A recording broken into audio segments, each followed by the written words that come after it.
Hey, what's going on, everybody? It's your boy Smitty. Welcome back to my channel. Back to another day on working on the 4L60E. We're doing some final steps before we assemble the main part of the case.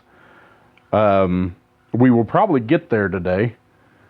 So, if you like what you see, make sure to subscribe. I really could use your all's help subscribing. Hit that like button, share it with all your friends, leave me a comment, and participate would be great. Otherwise, thank you all for the subscribers. I really do appreciate it. Let's cut to the chase. Let's get right to it. What do you say? Here we go. All right, I've got the pump set upside down in the case here, and I went ahead and labeled these for you so you guys know. This port here is reverse. That's your 3 clutch. That's to verify you've got a filter in back here. By the way, don't put a bunch of air to that, because if you're not paying attention, you'll blow that filter out of there. Ask me how I know. Anyway, this hole here will make the TCC valve move back and forth. But anyway, so when we test this thing, let me grab my deal. We'll do the reverse first, which is that port right there. And you might be able to see it in there. Here. Now, it's not uncommon for it to leak, because what it's doing is it's leaking past the seals that are inside the housing. Because the way a Teflon seal works is it has to have fluid added to make the seal, and they expand with heat. So it's just got transgel on it right now, and until that melts away, you're going to get a little leakage. All right, the other one you're testing is the 3/4, and that's this port here. So we'll put some air to it.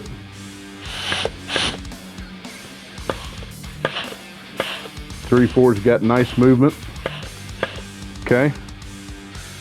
And your forward clutch here.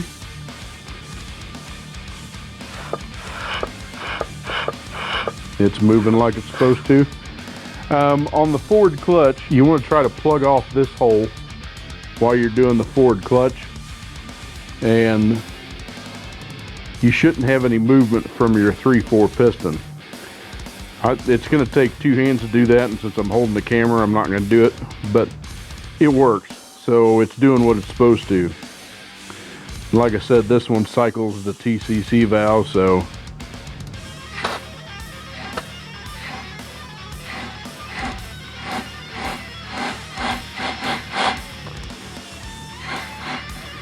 it's a tight seal, so.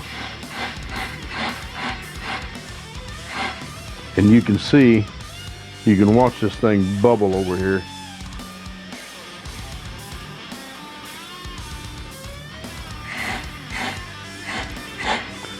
See what I mean? So that's doing what it's supposed to. So that's basically all you got to do. Now, to test your low reverse, which is this piston right here, all you got to do is put air right there in that hole.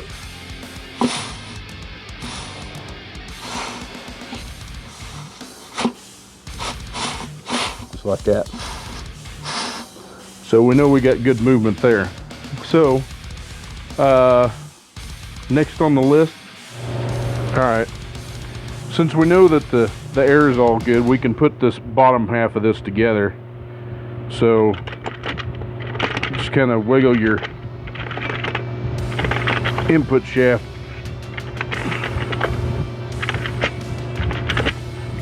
until it goes all the way down.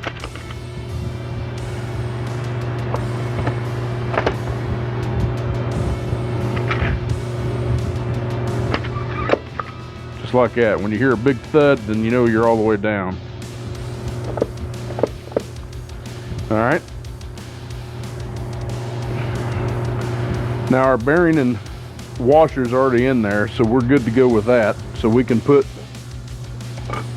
the reverse input housing on.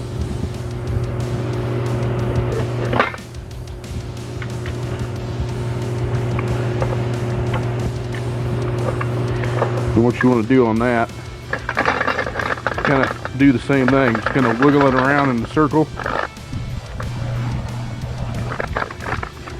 And you know you're all the way down when this level here is just slightly below this surface. So, and we are not there yet. There we go. Again, wasn't holding my tongue right, but see, it's below the surface now. So that's good to go. All right, now comes time for the band. Now I know guys that have put these in both ways. Put it in first or put it in afterwards.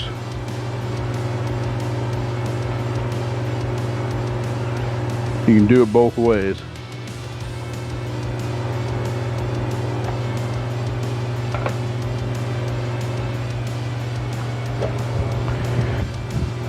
The thing you want to look for is this anchor pin here. That's your anchor pin, so that one goes towards the valve body.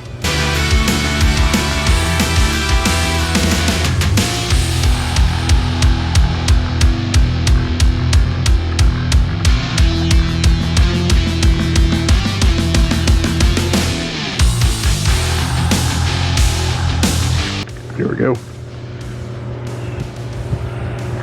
All right, don't forget your anchor pin. The easiest way to do this is go through this hole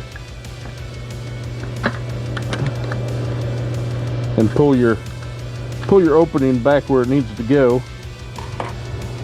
and then just put your anchor pin in.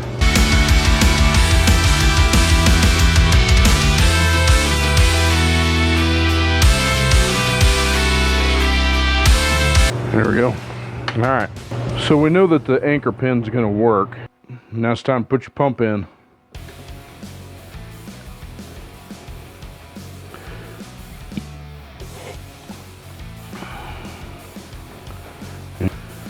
You're going to need your pump gasket. All right, you've got all your holes, your actual clutch holes down here at the bottom, right here.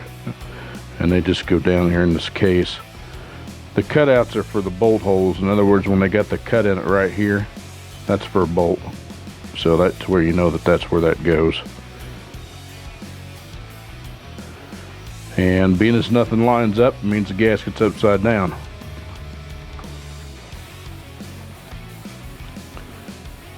There you go. Now everything lines up.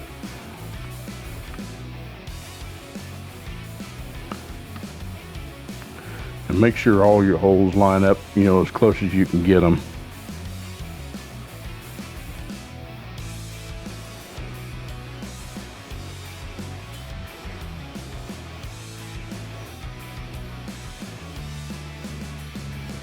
All right.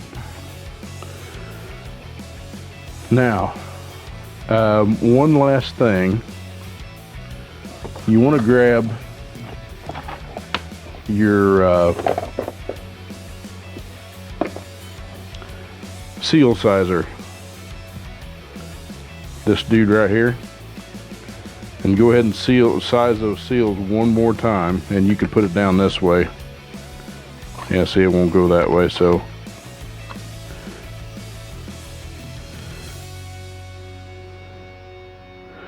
put them on the seals, and you'll probably have to use a pair of pliers to get that back off because it'll be down in there so tight. But you want to size them before you put the pump in, because otherwise you'll fight it.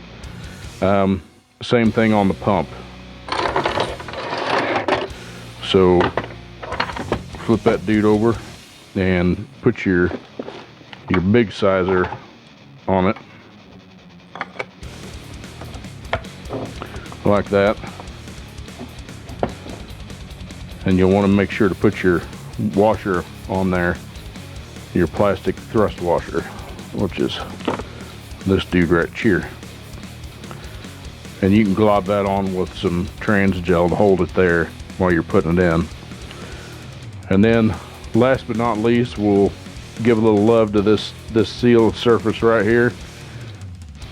Make sure it's lubricated good so it'll go down in there, and that's about it. So I'll be back with you in a couple minutes here. Well, a couple minutes for me, it'll be instantaneous for you. All right, we're back, and like I said, I'm giving a little love to the seal surface there. I've already taken the sizer off. This one's still on. We'll pull it off of there, and I'll set you down and we'll put the pump in.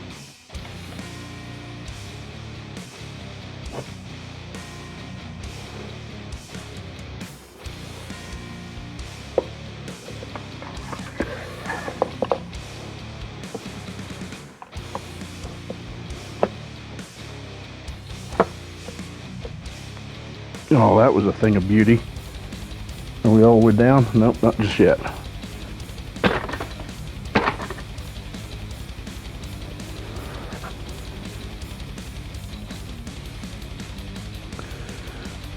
All right, give her a few taps with the butt of a hammer.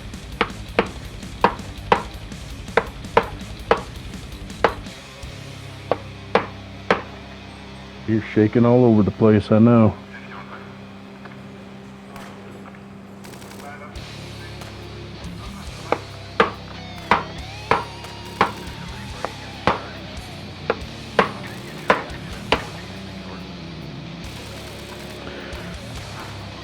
And it's there.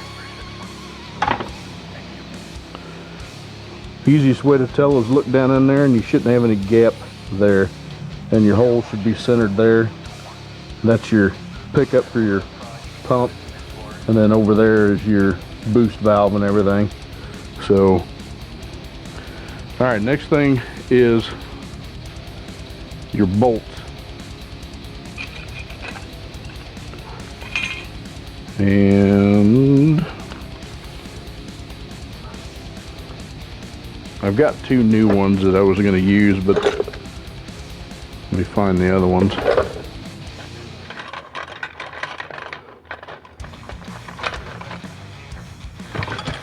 That's my 80 stuff.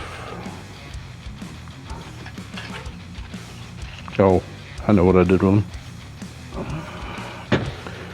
All right. The pump bolts have a little O-ring on them, and you gotta replace this little O-ring. There's actually a recess in the bottom of the bolt that you can see where it sits. So take all them out.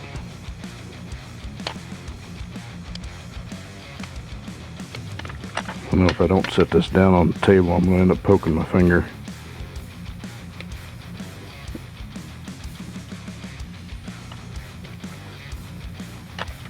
That one's already gone.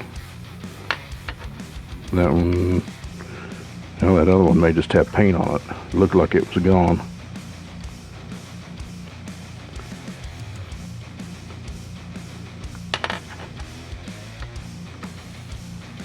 Nope, it's not there.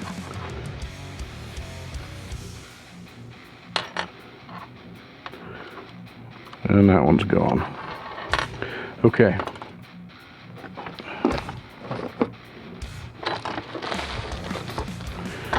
Your little bag of goodies here.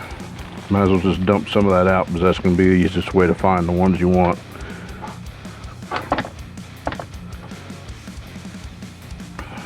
They'll all be the same. And sometimes they put, or the O-ring will sit inside of another, kind of like that one did.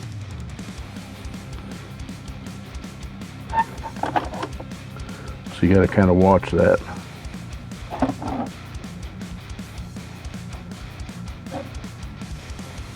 Like that one there's got one in it. That's actually a square cut O-ring, so that doesn't go on the bolt. That one's too big.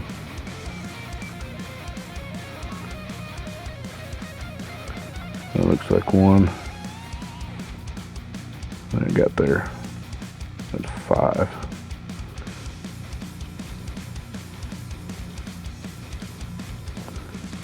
6. Oh, that's one of them square cut ones again. So put them on there.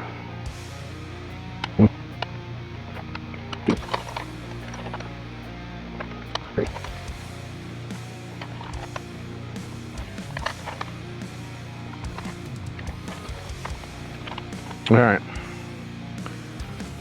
got all the O-rings on there, so go ahead and put them in.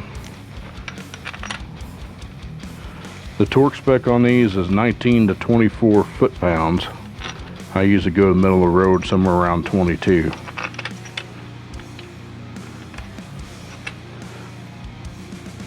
So just kind of working a crossing pattern, just run them down. Just snug.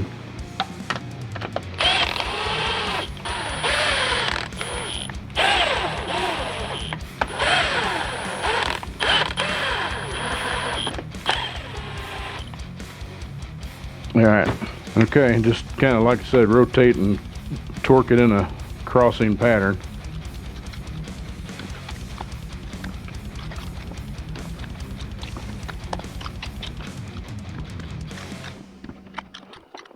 All right, now you want to make sure that you can